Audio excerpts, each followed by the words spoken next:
Hey, good afternoon, folks. Colton Bennett here. A lot of times people ask the question, why does the Idaho Republican Party platform support partisan judicial elections? Well, let's talk about that for just a minute. And there's two reasons why the Republican Party in Idaho supports holding partisan judicial elections. The first is to increase voter turnout, and the second is to increase voter education. So let's break that down for just a second. Currently in judicial elections, a number of people, a high percentage of people, either leave the ballot blank or they cast a vote in the judge elections that's completely uneducated.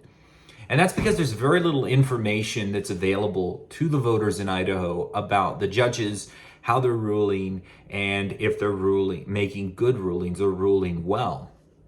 In Idaho, there's so many restrictions on the kinds of campaigns that judges can make, the statements that they can make publicly or as part of their campaign. Political parties are prohibited in many instances from endorsing judicial candidates, although it's possible that that provision of our Constitution wouldn't hold up to First Amendment scrutiny. The problem with this is that voters just don't have any information about judges.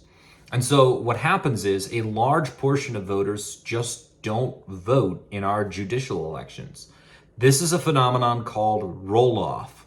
Roll-off is when you start voting for the offices at the top of your ticket, president, U.S. senator, governor, but by the time you get to the bottom, the things you know less about, like judges, you just leave your ballot blank.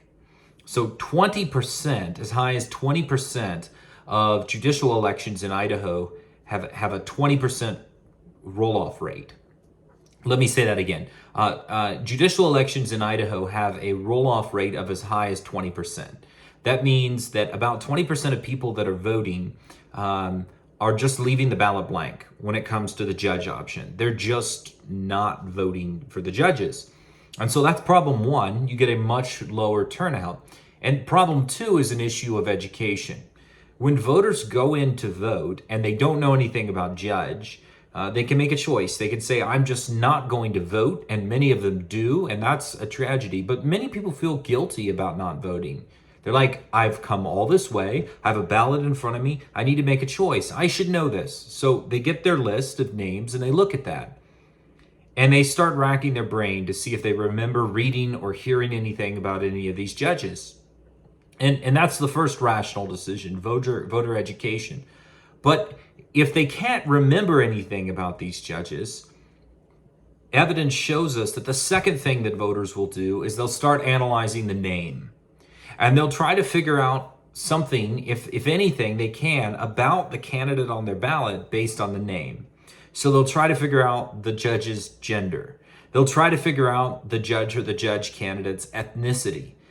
They'll look at things like whether or not a female judge has a hyphen in her name or not. And then, depending on their politics or their ideology, they'll use those things, race, ethnicity, gender, hyphenated names, to make a decision about who to vote for. The reason we know this happens is we've done studies on states like Texas, in areas that have very high Hispanic population. We've noticed that judicial candidates with Hispanic surnames do significantly better in their judicial races. And there's simply no other explanation that's been able to hold up to the statistical analysis other than the fact that when voters don't know who to vote for judge, they try to rely on cues on the ballot, ethnicity, their name, their gender, and then they vote accordingly. The problem is your ethnicity, your gender, your race, none of those things qualify you or disqualify you to be a judge. And that's a terrible thing for voters to be relying on. So a lot of voters don't vote, and those that do vote, many of them are relying on cues on the ballot. Philip Dubois, who was a professor and academic here in the United States, he studied this phenomenon for a very long time, and he came to the conclusion, he published a book on it, it's called From Ballot to Bench. And in his book, Dubois talks about one of the most rational cues that a voter can have on the ballot is party affiliation.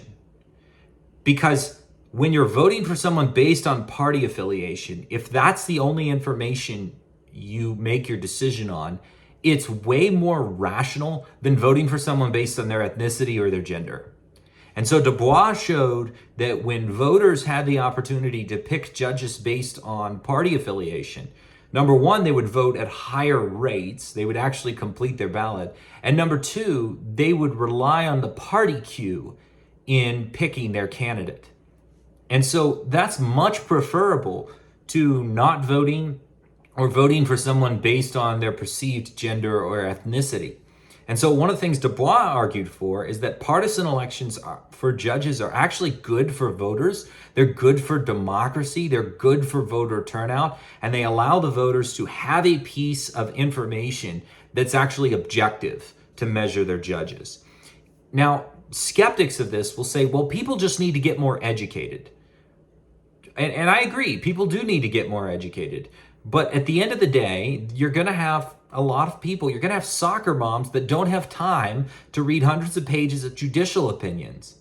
You're going to have folks that they've never seen this judge's name in their newspaper or on their cable TV. Even though they try to keep up with the news, they've never seen this. And so they're not going to be educated on this. Try as they may, voters are not going to be as educated on these judicial races as we would like them to be. So then they get to the polls and they either don't vote on the current system or they rely on cues that are simply not objective. Your race or your gender doesn't have anything to do with your quality as a judge candidate.